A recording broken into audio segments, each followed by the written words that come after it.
focus on our next part, that is pollination.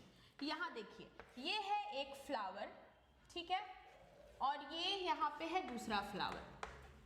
Condition क्या है pollination की? Pollination दो तरह का होता है, एक होता है सेल्फ पॉलिनेशन, ओके, और दूसरा क्या होता है हमारा? दूसरा होता है क्रॉस पॉलिनेशन. क्रॉस पॉलिनेशन क्या डिफरेंस है दोनों में अगर देखा जाए तो? What is the difference in them? तो जो हमारा सेल्फ पॉलिनेशन होता है स्टूडेंट्स, एक ही फ्लावर में होगा इसका पॉलन ग्रेन भी और एग भी. अगर मेल गैमेट और फीमेल गैमेट ये दोनों सेम फ्लावर में है तो इसको हम क्या कहते हैं? Self pollination. लेकिन दो अलग अलग फ्लावर, सपोज इसमें है मेल गैमेट और इसमें है फीमेल गैमेट, दोनों एक दूसरे से डिफरेंट है, अलग जगह पे है, तो इसको हम कहते हैं क्रॉस पॉलिनेशन.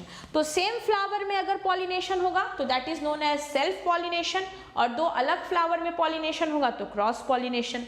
सेल्फ पॉलिनेशन के लिए कंडीशन नंबर 1 क्या है? फ्लावर कैसा होना चाहिए? बाइसेक्सुअल होना चाहिए. लेकिन क्रॉस पॉलिनेशन के लिए फ्लावर कैसा होना चाहिए? यूनिसेक्सुअल होना चाहिए, मेल अलग और फीमेल अलग. सेल्फ पॉलिनेशन में फ्लावर क्या होना चाहिए? क्लोज होना चाहिए. अगर फ्लावर क्लोज है तो आसानी से ये क्या कर सकता है? एक दूसरे से ये मिलकर पॉलिनेशन कंप्लीट कर सकते हैं, फर्टिलाइजेशन कंप्लीट कर सकते हैं. तो क्लोज फ्लावर को हम कहते हैं क्लिस्टोगैमी. क्लिस्टोगैमी.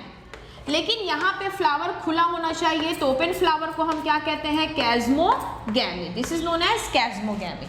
तो ओपन फ्लावर और क्लोज फ्लावर दोनों अलग अलग फ्लावर हैं और इस तरह से ये अपना काम क्या करते हैं? कंप्लीट करते हैं. अब आप एक चीज देखिए, सेल्फ पॉलिनेशन है तब तो कोई दिक्कत नहीं है, किसी भी एजेंट की जरूरत नहीं है. लेकिन यहाँ से यहाँ जाने में, ट्रांसफर करने के लिए, हम कहीं एक जगह से दूसरी जगह जाते हैं तो हमें ट्रांसफर का रिसोर्स चाहिए होता है.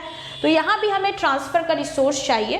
तो क्रॉस पॉलिनेशन के लिए 3 रिसोर्स होते हैं, एयर, वाटर या कोई एनिमल.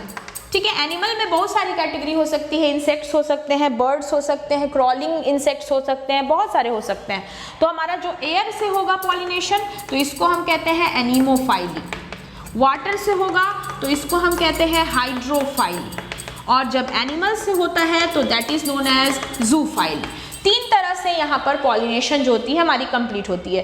क्वेश्चन आपसे अक्सर आता रहता है, the pollination through air is called, तो anemophily. The pollination through water is called hydrophily. Pollination से आपको सेल्फ पॉलिनेशन और क्रॉस पॉलिनेशन का डिफरेंस, दोनों के लिए क्या कंडीशंस है, कितना टाइप का होता है क्रॉस पॉलिनेशन, ये सारी चीज़ें हमारे डिटेल्स में आपको मिल जाएगी. एक बार आप इसका डिटेल वीडियो से ले सकते हैं, अदरवाइज इतनी बात भी काफ़ी है. जो क्वेश्चंस होगा आपका वो इसी से रिलेट करेगा. ठीक है, तो ये था सेकंड पार्ट जिसमें हमने फीमेल पार्ट का डायग्राम, एम्ब्रियो सैक कैसे बन रहा है, पॉलन ग्रेन क्या है, कैसे काम करता है, वो सारा कुछ देखा.